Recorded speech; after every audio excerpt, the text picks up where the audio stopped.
अस्सलाम वालेकुम नाजरीन, मेरा नाम अली रज़ा है और आप देख रहे हैं पाकिस्तान टुडे। आज एक अहम डेवलपमेंट हुई है। सिंध पुलिस के महकमे के अंदर काली भेड़ों का जिक्र अक्सर व बेशतर किया जाता है, मीडिया पर ख़बरों की जीनत भी बनता है, मगर अब बाकायदा तौर पे इंकशाफात सामने आए हैं और तहरीरी तौर पे सज़ाएँ भी जो हैं वो दी गई हैं, नौकरियों से बरतरफ कर दिया गया है। वो सिंध पुलिस के कौन से मुलाजमीन हैं, किस किस ओहदों पर और किस किस ग्रेड के मुलाजमीन हैं, जो एक सिस्टम नाम लिया जाता है कि गैर कानूनी तरीके से माफियाज की शक्ल इख्तियार करके जो ऑर्गेनाइज क्राइम के अंदर मुलविस होते हैं, वो किस तरह चलाते थे। एक बड़ा इंकशाफ आज हम कवर करेंगे और कोशिश करेंगे कि इस पर डिस्कशन हो। सीनियर क्राइम रिपोर्टर ताहिर परसी साहब वो हमारे साथ इस वक्त स्टूडियो में मौजूद हैं। ताहिर, एक बहुत बड़े लेटर्स निकले, इंकशाफात क्या क्या हुए हैं, हम चाहेंगे कि नाजरीन आगाह हो सकें और साथ साथ कितने बड़ा नेक्सस था ये और इसके अंदर कितने पैसे इन्वॉल्व हैं, ज़रा हम चाहेंगे कि हमारे नाजरीन जो है इनिशियली जो है इस मामले से मालूमात जो है वो हासिल कर सकें।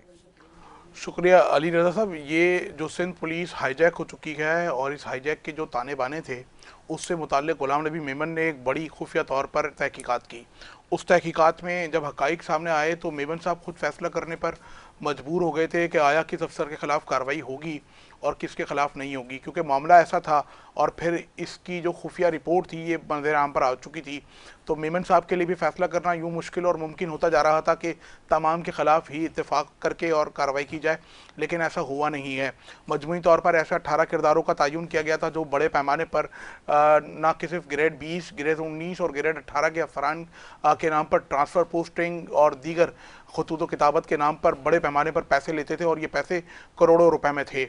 ये सिलसिला तकरीबन कई सालों से चल रहा था और इसकी खुफिया तहकीकात जब गुलाम नबी मेमन साहब ने शुरू की तो इन ज़िले जो कराची में ख़ास तौर पर 3 बड़े ज़िले हैं, उन तीनों के जो ग्रेड 20 के अफसरान हैं उनके जो करीबी लोग हैं उनके नाम इस सूरत हाल में सामने आए, जो बड़े पैमाने पर कराची पुलिस के निचले तबके को दबा रहे थे, पैसे ले रहे थे, ट्रांसफ़र पोस्टिंग के नाम पर ब्लैकमेल कर रहे थे और जायज़ और नाजायज़ काम का पूरा एक नेटवर्क ऑपरेट कर कराची रहे में थे। ताहिर अब्बासी साहब थोड़ा सा ये भी बताइएगा, मुनज़्ज़म जराइम जिसको ऑर्गेनाइज क्राइम कहा जाता है इंग्लिश में, ये है क्या? अगर किसी को नहीं समझ में आता ना तो हम चाहेंगे कि ये होता क्या है मुनज़्ज़म जराइम, किस किस शक्ल में ये मुनज़्ज़म जराइम किए जाते हैं और किस तरह इनकी सरपरस्ती होती है। अली रज़ा साहब, कराची पूरा जो है वो इस वक्त हाईजैक है पुलिस के हाथों और ये पुलिस का वो सिस्टम है जो कि ना सिर्फ ज़मीन खोद कर रेती निकाल कर पैसे कमा रखा गया, मेन लाइनों से पानी बेचकर पैसे निकाल रखा गया, मंशियात की मुबैना तौर पर जो मौकल दी जाती है उसकी सप्लाई लाइन के ज़रिए पैसे निकाल रखा गया। साथ ही स्मगलिंग का एक बहुत बड़ा नेटवर्क है। मोजको, मंगो पीर और अंदरून सिंध के कुछ इलाके हैं जहाँ बड़े पैमाने पर बलूचिस्तान और खैबर पख्तूनख्वा के बड़े बड़े स्मगलर्स हैं जिनकी पुलिस सरपरस्ती कर रही है। ना कि सिर्फ पुलिस कर रही है, कस्टम और दीगर जो कानून नाफिज करने वाले इदारे हैं वो भी इसमें इन्वॉल्व है और पुलिस इस पे मंजर आम पर है, क्योंकि चेक पोस्टें और दाखिली रास्ते जो हैं वो पुलिस के पास हैं, पुलिस उनको लाइन दे रही है। अब ताहिर अब्बासी, थोड़ा सा हमारे नाजरीन भी जानना चाहेंगे, जो डॉक्यूमेंट स्क्रीन पे चल रहे हैं इनमें क्या लिखा है, आईजी साहब की खुफिया रिपोर्ट्स में क्या चीज़ों का इंकशाफ हुआ है, वो अफसरान वो मुलाजमीन हैं कौन और क्या अब तक ताज़ा तरीन इतलात मिल सकी हैं कि ये किन के लिए काम कर रहे थे। अली रज़ा साहब, इसमें एक किरदार है इंस्पेक्टर शाहरुख, ये मलीर पुलिस के लिए काम करता था और ये ट्रांसफ़र पोस्टिंग के नाम पर बड़े पैमाने पर अफसरान के नाम पर पैसे बटोर रखा था। ना कि सिर्फ पैसे बटोर रखा था बल्कि जो पैसे हासिल ट्रांसफर करता था। पोस्टिंग थोड़ा आराम आराम से हम चलते हैं ताहिर के समझ सके, मिसाल के तौर पे एसएचओ लगवाना हो, आपको एचएम से एचएम लगवाना हो या कोई भी पोस्टिंग हो तो आप शाहरुख साहब से रब्ता कर सकते थे उस वक्त, तो वो आपको पैसे लेकर लगवा सकते थे, यही अजी बात है। बिल्कुल ऐसा ही है। मलीर डिस्ट्रिक्ट की बात हो रही है तो वहाँ शाहरुख नाम का एक किरदार था और ये बराह रास्त ग्रेड 19 के और 18 के अफसर से काम करवाने का माहिर समझा जाता था और ये एसएचओ और हेड बोरर लगाने का माहिर अफसर था और ये लगाता रहा है। कई शवाहिद आईजी सिंध गुलाम नबी मेमन और तनवीर आलम ओडो जो इस पूरे मामले की तहकीकात कर रहे थे उन्हें मिले गए और इनसे मुतालिक जो एक खुसूसी रिपोर्ट जारी की गई है उस पर उन पर एलिगेशंस भी यही सारे हैं। आमिर हमीद नामी एक किरदार था, उस पर भी इसी नाम के, ये भी इंस्पेक्टर है और मलीर समेत कराची में इंतहाई ताकतवर अफसर ये समझा जाता था। इससे भी यही इस तरीके के इस पर भी इल्ज़ाम थे। एक राव फयाज नामी सब इंस्पेक्टर है, ये माजी में हेड कांस्टेबल हुआ करता था, फिर एएसआई हुआ और फिर सब इंस्पेक्टर हो गया। इसने जराइम की दुनिया में ऐसा नाम कमाया, ये कोरंगी में ही पैदा हुआ और वहीं से ये नौकरी का बर्खास्त हो गया। राव फयाज सब इंस्पेक्टर की हैसियत से काम कर रहे थे। हालिया दिनों जो ही अपने ओहदे पर प्रमोट हुए SHO जमान टाउन लगे, क्योंकि असर रसूख रखते थे। इन पर बहुत खास इल्ज़ामात हैं। इलाके में ऑर्गेनाइज जराइम मुकम्मल तौर पर ये अपने हाथों से ऑपरेट कर रहे थे। इन्हें और नौकरी से फारिग कर दिया गया है। ये हनीफ खोसा नामी एक किरदार है, इसका ताल्लुक अंदरून सिंध से है। इसे ये इंस्पेक्टर है, इसे मुअत्तल नहीं किया गया, ना ही डिसमिस किया गया है।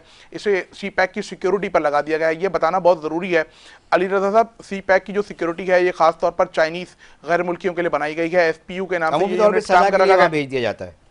लेकिन ये माजी में हम देखते रहे हैं, हालिया दिनों बहुत बड़े पैमाने पर करप्शन हुई थी। चाइनीज से पैसे लिए जा रहे थे, गाड़ियों में फ्यूल नहीं डलाया जा रहा था, ट्रैकर के नाम पर बड़ा करप्शन था। ये सब SPU में हो रहा था। और इस तरीके के मुनज़्ज़म जराइम रखने वाले, जहनियत रखने वाले लोगों को जब SPU भेज दिया जाएगा तो हम सोच सकते हैं कि जो चाइनीज़ की सिक्योरिटी के लिए यूनिट बनाया गया है उसका तो अल्लाह की हाफिज़ है, लेकिन खादिम हुसैन उस पर बड़ा काम कर रहे हैं। इमरान पताफ़ी है, एजाज लांगा है, वहीद अली शेख है, ये हफीज़ है, जफ़र अली है, अली खोसर है, साले मेहसर, ये सब इंस्पेक्टर है। ये कराची के बहुत बड़े ज़िले के ग्रेड 20 के अफसर के नाम पर बहुत बड़े पैमाने पर पैसे बटोर रहा था। ना कि सिर्फ पैसे बटोर रहा था, बल्कि डिस्ट्रिक्ट ज़िला कराची का जो ज़िला शर्की है उसके डिस्ट्रिक्ट कोरंगी, डिस्ट्रिक्ट मलीर और डिस्ट्रिक्ट ईस्ट में जो ट्रांसफ़र पोस्टिंग होती थी वो साले मेहसर की इजाज़त के साथ होती थी। और ये बड़े पैमाने पर कराची में थानेदारों, हेड मॉरल्स और चौकी इंचार्ज लगाने का माहिर समझा जाता था। इसे नौकरी से खारिज कर दिया गया है। ये जो है वो अब घर जाएगा। इसका जो नोटिफिकेशन जारी हुआ है उस पर संगीन नौयत के सवाल मैसर पर भी इल्ज़ामात हैं। राना तस्लीम है, ये हेड कांस्टेबल थे, साथ ही अहमद हैं।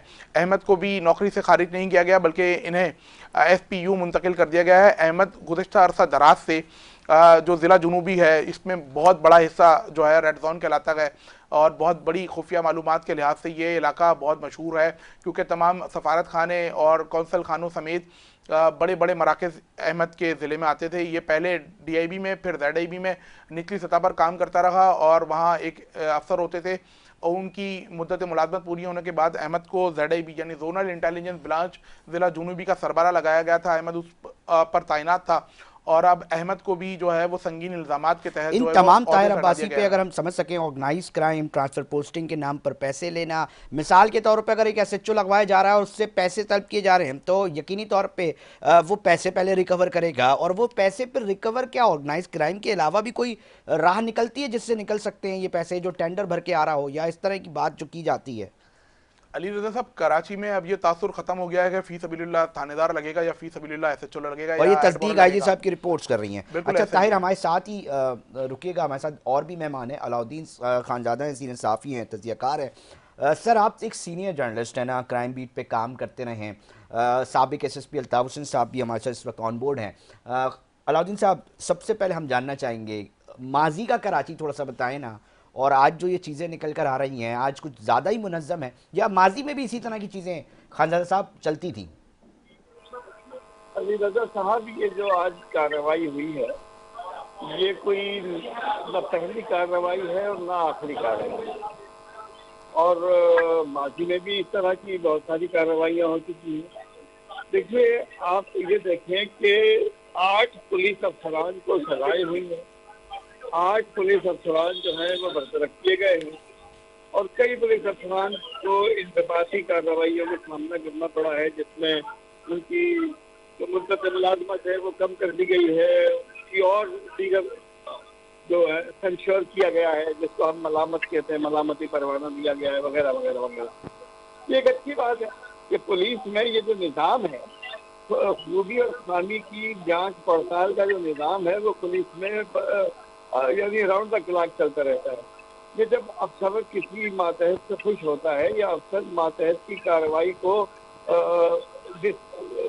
ऑन करता है तो वो उसे CC1 से लेकर CC फर्स्ट तक के कई सर्टिफिकेट और नाम वगैरह देता है और उसकी कारकर्दगी को सराहता है। और जब किसी अफसर की कारकर्दगी खराब होती है तो उसको इसी तरह की सजाएं होती है। अच्छा, ये कहना है कि जी होने वाले तमाम कार्रवाई और तमाम इक़दाम और तमाम जराइम जो है वो इन्हीं पुलिस वालों की वजह से हो रहे थे, मेरा ख्याल है ये ज्यादती होगी। माजी में भी इस तरह की कार्रवाइयाँ होती रही हैं और आज भी हुई है और आइंदा भी होंगी। तो इसको हम बहुत ही एतमाद के साथ यानी और बहुत ही गैर जानिबदारी के साथ हम ये कहें कि जराइम पेशा अनासर उस वक्त तक जुर्म की तकमील नहीं कर सकते जब तक उन्हें कानून नाफिज करने वाले, खास तौर पर पुलिस के लोगों की सरपरस्ती और मुआवनत शामिल ना हो। अच्छा, जो मुआविन साबित होता है उसके खिलाफ वक्तन फवक्तन कार्रवाई भी होती है, और जो मुआविन नहीं होता, यानी पूरी पुलिस जो है वो अपनी जान की जानशीनी पे रख के आवाम के जान माल की हिफाजत करती है। कुछ यानी ये तो एक कहने की बात है कि जी पुलिस का जहाँ तस्करा आया कहती है रिश्वत लेती है। ये बिल्कुल ऐसी ही बात है कि जब सहाफी का तस्करा आता है तो वो कहता है कि जी ब्लैकमेल करता है। भाई बाकी सारे लोग व्हाइट मेल कर रहे हैं, सिर्फ सहाफी ब्लैकमेल कर रहा है। बहुत हम उम्दा। ये कहते हैं खालिद साहब, थोड़ा सा इस सवाल से भी बताएं ना कि जब ये इंकशाफात, अब तो देखें खुद तहरीरी तौर पे पुलिस डिपार्टमेंट की तरफ से ये चीज़ आ रही है कि ट्रांसफ़र पोस्टिंग्स के लिए जो पैसे लिए जाते हैं, अब मामला ये है देखिए कि अगर कोई भी शख्स, कोई भी अफसर पैसे लेकर लगेगा देखिए तो सर वो रिकवरी का क्या निज़ाम बनाएगा? फिर थोड़ा सा फिर शहर के फिर अली जो रजा इसके ऊपर साहब बात हो रही अली होती है कि रजा जी साहब मसाइल हल होंगे और हम करेंगे, वो फिर वो सवाल कहाँ रह जाएगा? देखिए, मैं ये अर्ज कर रहा हूँ कि ये जो 8 पुलिस वाले जो आज बरतरफ हुए हैं और 8 को जो सजाएं हुई हैं, ये एक तवील अरसे से इस निज़ाम का हिस्सा थे और इस निज़ाम में ये बिल्कुल फिट थे। यानी ये जिससे पैसे लेते थे, पैसे लेके उसका काम करवाते थे। एक बड़ा नाम आ रहा है, मैं किसी का नाम लिए बगैर कह रहा हूँ कि अगर मैंने किसी से तय किया कि इतने पैसे देके वो हेड मुहर्रर लगवा देगा या थानेदार लगवा देगा या एसएचओ लगवा देगा या तबादला करवा देगा, तो वो तबादला हो जाता था। तो तबादला कौन करता था? तबादला जनाब गजेटेड ऑफिसर करते हैं।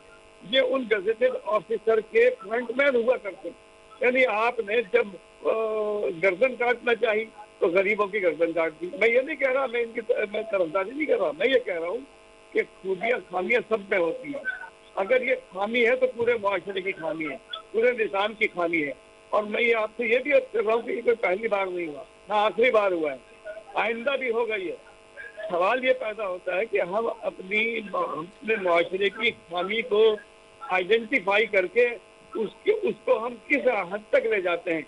मैं आपसे आज ये कह रहा हूँ कि आज जिन लोगों को सजाएं हुई हैं, आज जो लोग बरतरफ हुए हैं, ये जब तक ये सेटअप है, जब तक अफसरान की ये टीयर बाकी है, ये अपने घर पे रहेंगे, खामोशी से रहेंगे। और जब ये अफसरान चले जाएंगे, जब दौर बदलेगा, तो ये माजी में भी ऐसा ही हुआ है। माजी में जिन लोगों को बरतरफ किया गया था, जिन्हें सजाएं दी गई थी, वो सब के सब बहाल हो गए, बल्कि तरक्कियां पा गए। इन ये भी सब बहाल हो जाएंगे और तरक्की, इल्ला ये कि कोई ऐसा ज़ाब्ता ना हो कि इन तमाम इक़दाम की करार वाकई तहकीकात हों और उस तहकीकात के नतीजे में इन्हें बाकायदा अदालती निज़ाम के जरिए सजाएं दिलवाई जाए। सजाएं दिलवाई जाए। अलाउद्दीन खानजादा साहब साथ ही रहिएगा, साबिक एसएसपी अल्ताफ हुसैन साहब वो भी हमारे साथ टेलीफोन लाइन पे ज्वाइन है।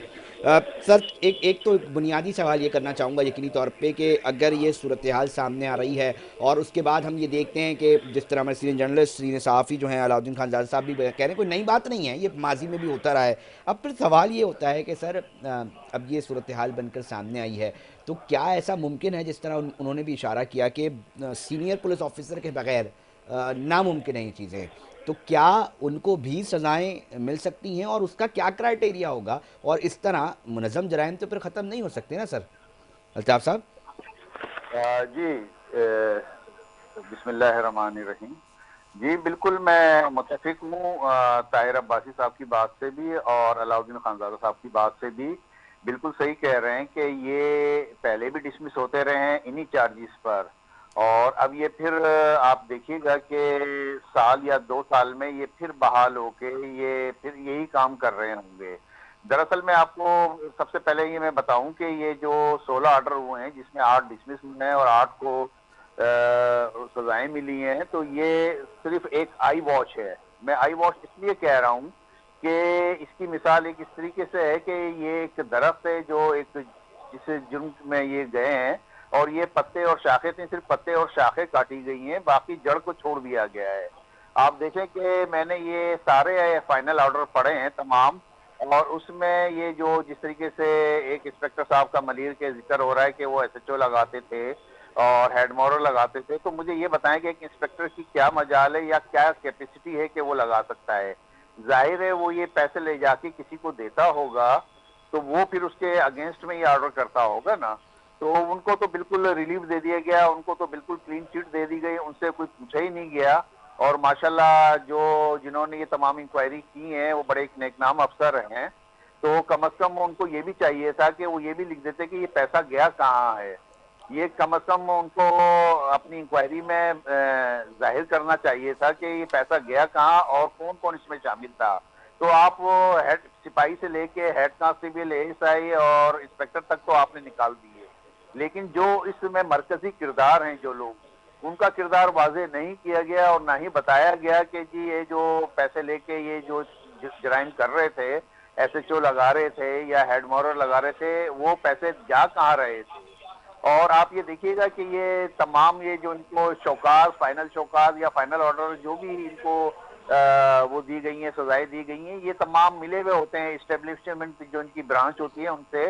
वो ऐसे लूप होल छोड़ देते हैं कि ये जाके सर्विसेज ट्रिब्यूनल से ये जाके अपना या होम डिपार्टमेंट से जाके अपना ऑर्डर दोबारा करवा लेते हैं और फिर दोबारा पुलिस में आ जाते सर हैं। ये प्रैक्टिस रही है अल्ताफ साहब, आपकी बातों से ऐसा लग रहा है कि जनाब ठीक है, कहीं प्रेशर आया, कहीं से इंक्वायरी हो गई और दिखा दिया जी सज़ा है और सज़ा दे दी जा रही है और एक सिलसिला है, मगर अगर ये सिलसिला नहीं रुकता और जिस तरह फरमा रहे हैं कि दोबारा आ जाएंगे, कोई मसला नहीं है, तो सर फिर शहर के अंदर जो इतनी बड़ी बड़ी बातें की जाती हैं कि जी जराइम के लिए काम किया जा रहा है, मुनज़्ज़म तरीके से जो है हम ये कर रहे हैं, हमारी ये हिकमत अमली तैयार हो गई है, अब हमने इतना बजट इतना यहाँ पे लगा दिया है, तो फिर सर ये जो सारी बातें हैं ये लतीफ़ा करार नहीं दी जाएंगी फिर?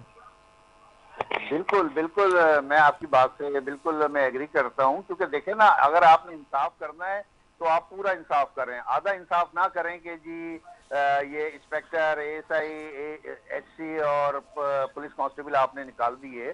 पूरा इंसाफ करें और इंसाफ होता हुआ नजर आए। तो ये वाकई में आप सही कह रहे हैं कि ये लतीफ़ा ही है कि जी दिखाने के लिए, इसीलिए मैंने शुरू में इसको कहा था कि आई वॉश है ये सिर्फ दिखाने के लिए किया गया है कि जी ये हमने इनको निकाल दिया है। और मैंने फाइनल ऑर्डर पढ़ा है, उसमें जो चार्जेस इन पे लगाए गए हैं उसमें वाज़ेह तौर पे ये बिल्कुल सही कह रहे हैं कि यही चार्जेस लगाए गए हैं कि ये गुटखा मावा वालों से पैसे लेते थे और ये अपना जो एसएचओ जमान टाउन था उसके मुतालिक, राव फयाज के मुतालिक और शाहरुख के मुतालिक ये था कि जी वो एज ए डीआईबी इंचार्ज वो एसएचओ भी लगवाते थे, हेड मॉरल भी लगवाते थे और उनसे पैसे लेते थे। तो भाई वो पैसे लेते थे, आपने ये तो साबित कर दिया कि वो पैसे लेते थे, वो पैसे जाते कहाँ थे? वो इंस्पेक्टर अपने पास तो नहीं रख सकता था ना ही वो खुद ये ऑर्डर करता था कि वो अपने दस्तखतों से वो एसएचओ लगवा लेता हो या किसी को वो हेड मॉरल लगा देता था खुद, ऐसा नहीं है। तो कम से कम ये जो इंक्वायरी की थी, कम से कम ये भी वाजे कर देते उस इंक्वायरी में कि जी ये पैसा जाता कहाँ था, वो नहीं पता किसी को भी। तो अल्ताफ साहब वो साथ ही रहिएगा, मैं खानजादा साहब की तरफ आऊँगा।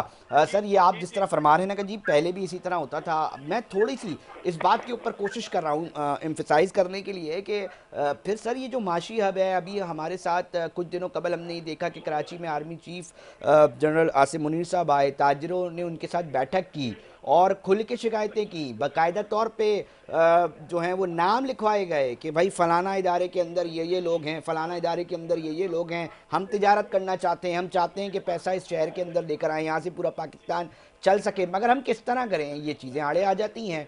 कहीं वाटर बोर्ड में सिस्टम बैठा हुआ है, कहीं पुलिस महकमे में बैठा हुआ है, ज़मीनों के अलग मामलात में सिस्टम बैठा हुआ है। तो सर ये मुलाकात जो ताजरों से हो रही है, ये कहीं ना कहीं जब तक बाकायदा तौर पे सिस्टम को कुचला नहीं जाएगा, क्या मुमकिन है पाकिस्तान तरक्की कर सके? खानजादा साहब,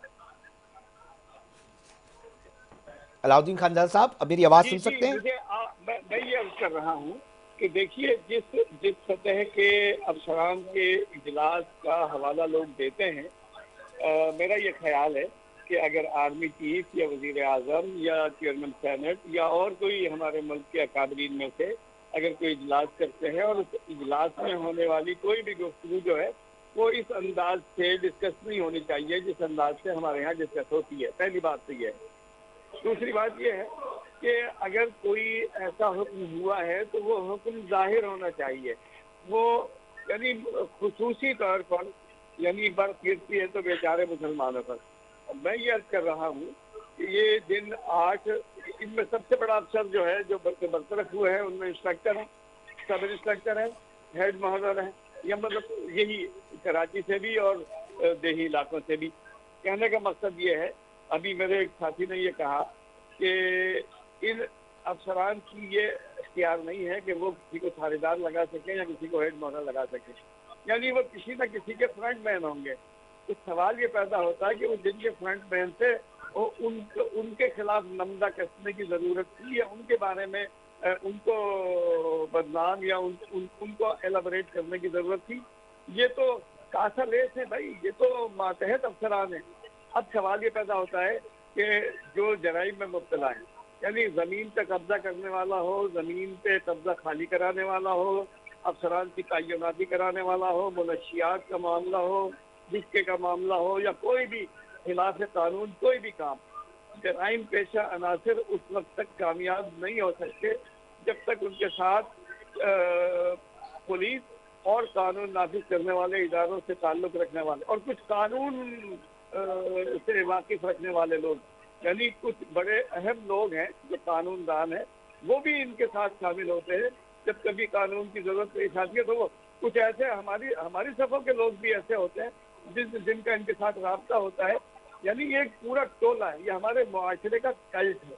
इस कल्ट को इस तरह से ठीक नहीं किया जा सकता जिस तरह आज इन्होंने पुलिस के भाई 80,000 फोर्स में से सिर्फ 8 अफसरान, यानी 8 अफसरान को बरतरफ किया गया है और 8 अफराद की मगर सर सजाएं ये दी भी तो गई हैं। कितनी अजीब बात ये है खानदार साहब कि ये चंद लोग ही होते हैं जो पूरे सिस्टम के अंदर जो है अपना असर रखते हैं और एक मखसूस असर रखते हैं, और उसके आगे बड़े बड़े अफसरान भी शायद कहीं ना कहीं उनकी मैं भी कुर्सियां यही हिलती कह रहा दिखाई हूँ कि देती हैं। ये तो कल पुर्जे हैं, ये तो लोगों के फ्रंट मैन हैं। असल बात कीजिए ना भाई, जिन लोगों के दस्तखत से थानेदार लगता है उन पर बात कीजिए, जो लोग हेड मोहर लगाते हैं उन पर बात कीजिए। सर बड़ा ही इत्तेफाक है, या ये कह लीजिए कि एक बड़ा ही इस शहर के साथ बदनसीबी है कि मामला ये है कि कुछ दिनों कबल हम ये आपके खबरें ख्याल सुन में रहे थे डिस्ट्रिक्ट साउथ से आपके कि ख्याल एक में एक एसएचओ एक इंस्पेक्टर जो एसएसपी है हटा रहे वो हैं। गुटखे की इजाजत दे देगा पूरे कराची के लिए? आपके ख्याल में एक इंस्पेक्टर जो है वो किसी भी चोर, डाकू, मोटरसाइकिल चोर, कार चोर या किसी भी कानून शिकन का पुष्टबान हो जाएगा? ठीक, वो बिल्कुल। अपनी हद तक हो सकता है, वो अपने थाने की हद तक हो सकता है। यानी जितना बड़ा ये यानी ढंढोरा बना के पेश किया गया है, ठीक है, हम इसकी मलामत नहीं कर रहे, हम ये कह रहे हैं कि ये सिलसिला जारी रहना चाहिए। ये खूबी और खामियों का सिलसिला, खूबी और खामियों की निशानदही का सिलसिला जारी रहना चाहिए।